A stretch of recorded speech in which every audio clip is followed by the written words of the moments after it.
Hello everyone. Hello everyone. This is Jill at Cooking Homemade with Jill. Thank you for joining me again today. Another cooking adventure. This one may be totally wild. I never know. But we're forging ahead. And it will be another day of crouching and moving stuff around because I'm still working with one camera. But today we're going to be making biscotti. And I've made biscotti before a few times. I've given it as Christmas gifts, and there are all kinds of really cool recipes out there. Today we're making an almond biscotti, and frankly, I've not made this recipe before, so in comes the adventure part. So let's get started, and it will again be moving my one camera around and a lot of crouching on my part, but bear with me, you kind people, you. All right, so here we go. Let's just tilt things down here as much as we can. You're not going to really be able to see much, I don't think. All right. So in here, there is 1 1/3 cups of all-purpose flour.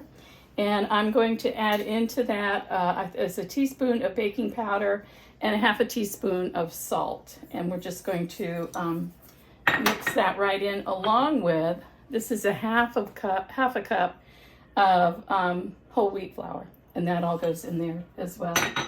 And I'm just going to should have used a bigger bowl.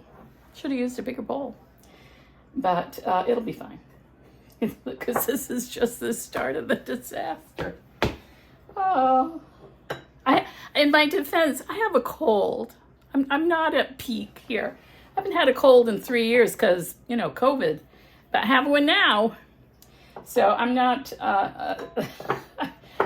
at my snappy best. Yeah, if you knew me. Anyway, I'm just trying to give this a whiz around without spilling it all over the place to mix it up just a little bit because this comes into play in a little bit. My oven is, we're going to call that good. My oven is preheated to 350 degrees. And so that is that. Oh, also, just so, this is 3/4 cup of toasted almonds. Now, I already toasted those in the oven at 325 for about 15 minutes, and then I chopped them up, and they're sitting here cooled. So in my mixer is going to go a cup of sugar. Oh, you know what? You've seen the thing, hello? The memes online about this is my KitchenAid mixer, which, I think I want to be buried with it. But have you heard the things about these white paddles containing lead and you should, get new ones? Well, I checked that out on Snopes. And they've contacted KitchenAid, and it's a reputable company. I don't know that they would lie. And so they, know that they use quality products in the manufacturing of their machines. But, even if it had lead in it, there's no cracks or leaks in this. This is, these beaters are totally sealed in there. So, whatever is good. So anyway, in here, got to look at the recipe because I can't remember anything. And it's a new recipe for me. So here we go. Alrighty, so I'm going to put, no, this is wrong. The sugar went in there, and in here is, hold on.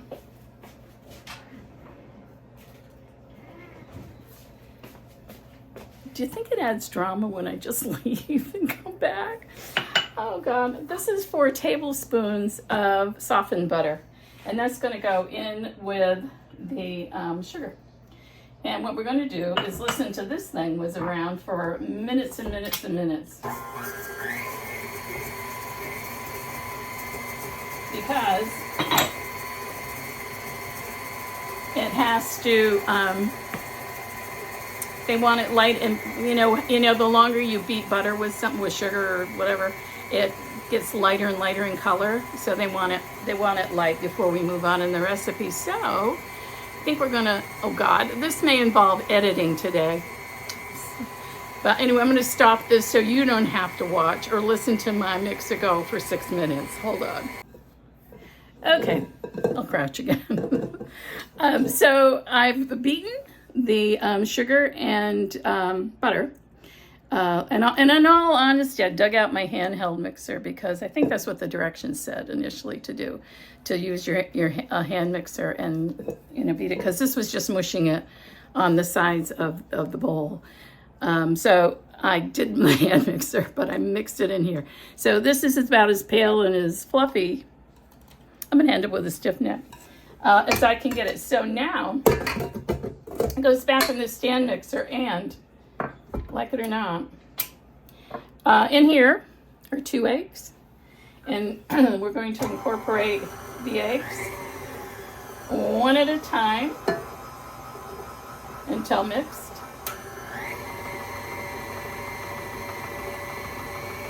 I don't think this is adjusted correctly. And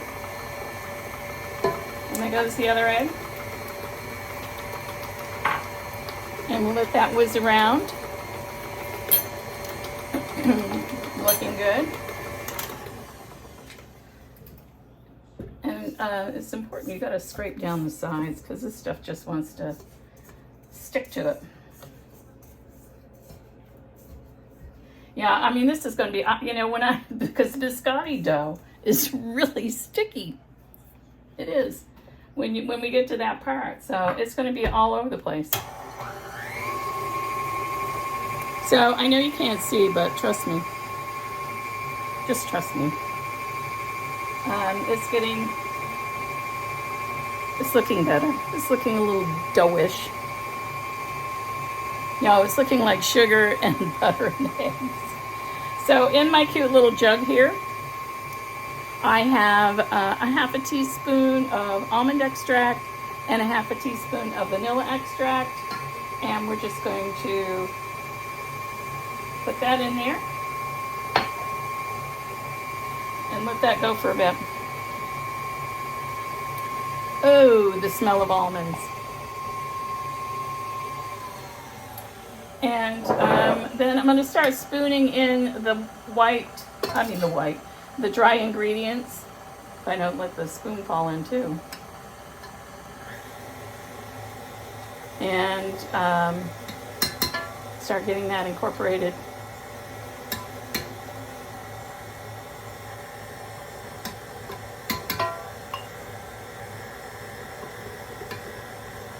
Whew.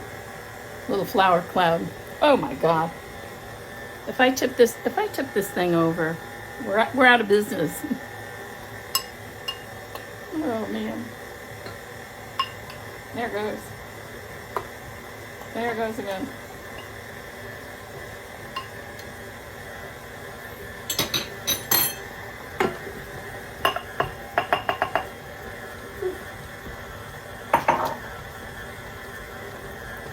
Now, of course, you can't see this, but what is the point, really? It's coming together nicely. And I think what I'm going to do is hand mix in the almonds. Doesn't that make more sense? I mean, there it is, kind of. My mom always told me, when you're done with the mixer, before you put your hands in anything, unplug it. Sage advice. So let's just scrape all this stuff off here. And then we'll get the chopped up almonds in there, and then we can start playing with loaves. Oh man. I don't know. It's sticky stuff. But it smells really good.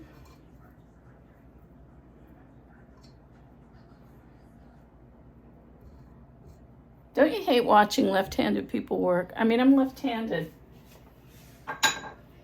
I think it's kind of painful to watch somebody else left-handed do stuff, because it's like, ew, that's wrong. That's somehow wrong. I'm going to take this off here and see if I can get this out of the way.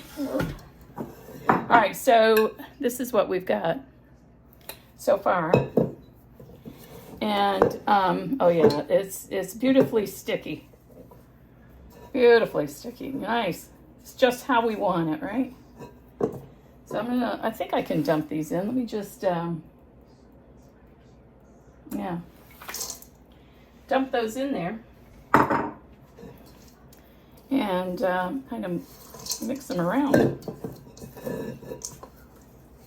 Man, it is a stiff, sticky dough for sure.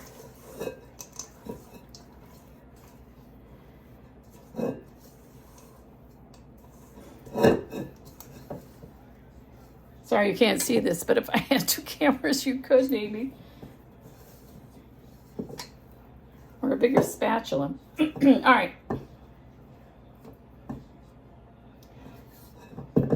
So what I'm going to do is, excuse me, you have to move, is find my bowl scraper. This is a handy little item. Oh, there will be, by the way, affiliate links down in the description along with the recipe, so check it out. All right. So I'm just going to use this bowl scraper to kind of get this thing in a ball to the point where, you know, because there's that burp in the middle of these bowls, which is helpful in part, but gonna have to flour some hands here in a minute. Gotta get my parchment paper too. So I'll just step out a minute. I'll be back. Just gotta go tend to stuff. Yep. I haven't gone far. Oh. Sorry, there goes the dog dish. Right, Rafi? Oh, all important. Okay.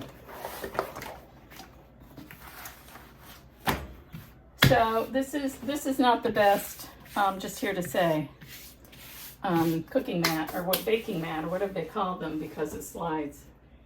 So I am going to recommend another one eventually for you. So I just sprinkled some flour on there. Now they hello. They caution you against using too much flour because then your dough is going to be dry and tough. So I'm cutting this in half inside with my bowl scraper, and I'm going to try and just get half of this out at a time, but I see it's not cooperating. Most things don't. Yep. Now, got to flour me up too, I guess. Now the thing is, they want you to kind of form this into a 2-inch wide. Anybody good with measurements? 13-inch. Oh, look, there's lines here. Let's move it on over. Where's 0? 11.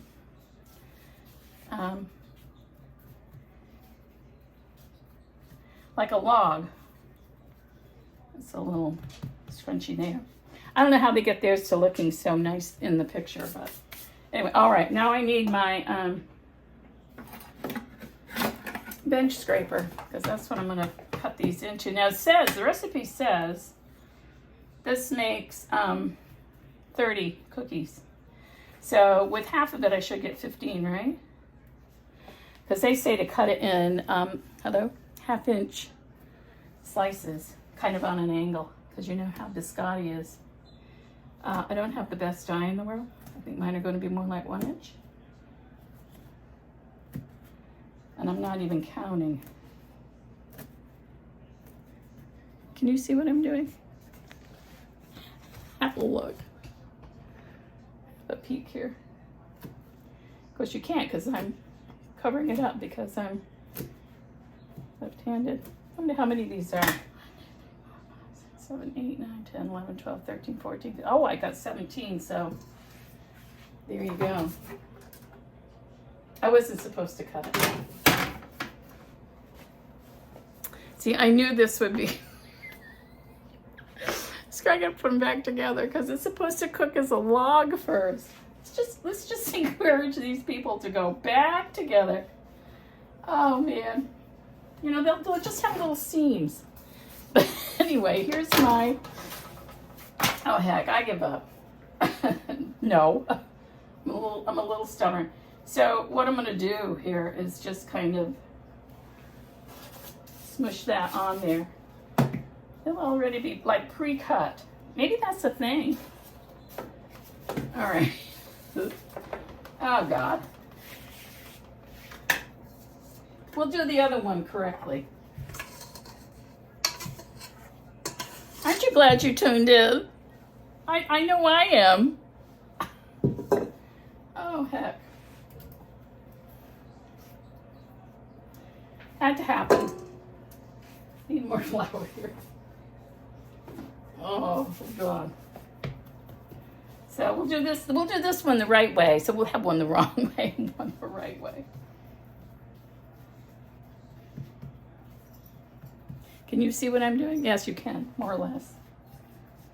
Does that look like it's 2 inches? That's what they said. That's what the directions said. I mean, if I were a pro here, I'd have a ruler out here. Not going to do that. All right, now the magic says this should just lift. Oops, don't stick. Look at that. All right, yay! We got it on our baking sheet. Now, this goes into a 350 degree oven for I think like 10 minutes. Let me check.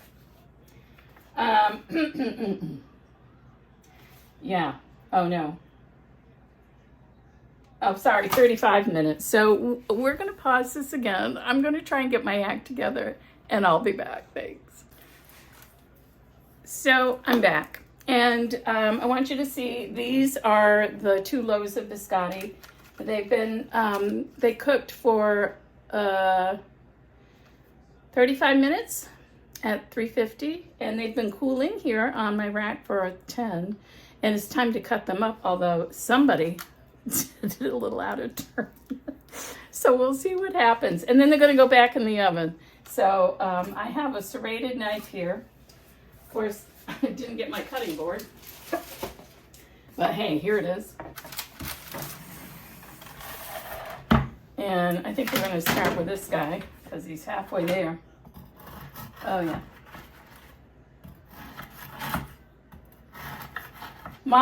This one cuts rather easily. I wonder why. Oh, heck.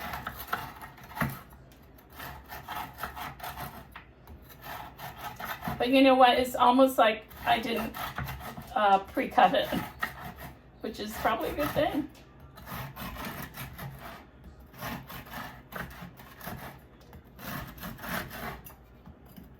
Oops. This one's funky shaped.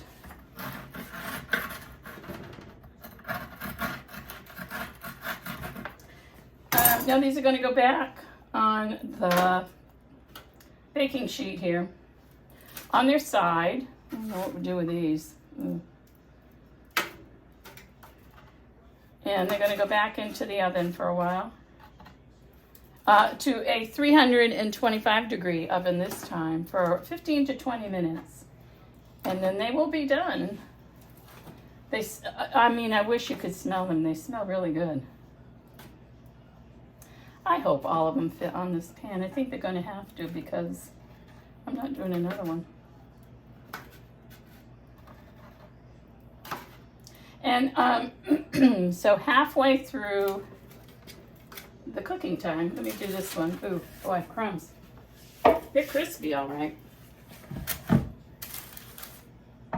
Halfway through the cooking time, I will, it's kind of like a brick. I'll turn them, this is why you use a serrated knife, people. I'll turn them over. So each side will have an opportunity to, you know, it's much better when you cook them on, cut them on a diagonal. But you know what? I'm thinking they'll eat the same, so. Did I mention I had a cold and it wasn't at my peak performance? Oh,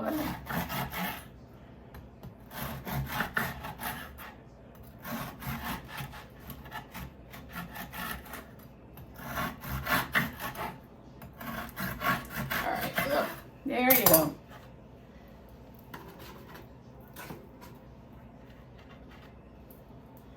So let me just finish putting these. Oh, yummy yum. They smell just really good. Notice when you cut them correctly, they're a little bigger. Oh, brother. That's all right. As I say, they'll eat just fine.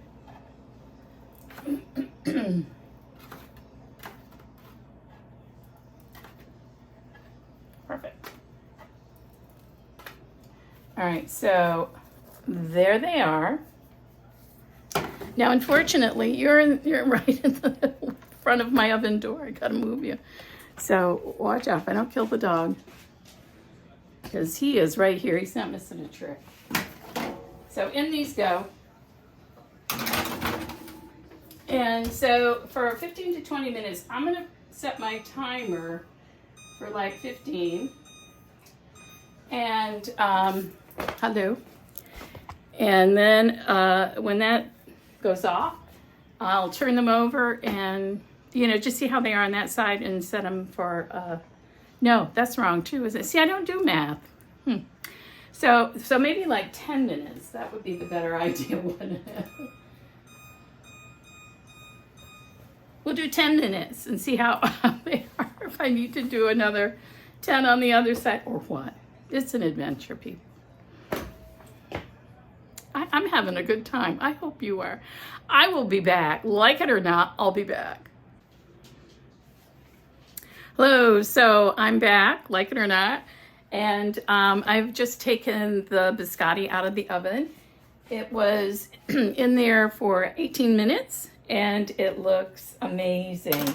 Hold on a second. I'm gonna tip the camera down so you can see. And again, I apologize. But there it is. Don't they look great? And they're nice and crispy. And I'm going to just put them on the rack here and let them cool totally so that they are totally cold and have dried out. The worst thing to do right now would be to, you know, put them in a baggie or in the fridge. Or I mean, I don't even know. You really want these to dry out. Because don't you want a nice crispy biscotti to dip in your coffee or cocoa? I know I do. So that's that. I can't tell you how much I appreciate your support on my new adventure here. It's kind of fun. It's kind of terrifying, actually, is what it is. But all things considered, not bad. So I'm going to finish getting these guys to cool off, and I may just have a cup of tea and a biscotti. They're too hot to eat right now, but I guarantee you they'll taste great. So thank you so much again for watching. I'm going to put some affiliate links in the description where the recipe will be. For like the bowl scraper and a better baking mat than the one I had. So please feel free. And please, if you haven't subscribed, please subscribe to my channel. Ask your friends if they would mind subscribing too. And I appreciate your support. And we will see you next time. Take good care.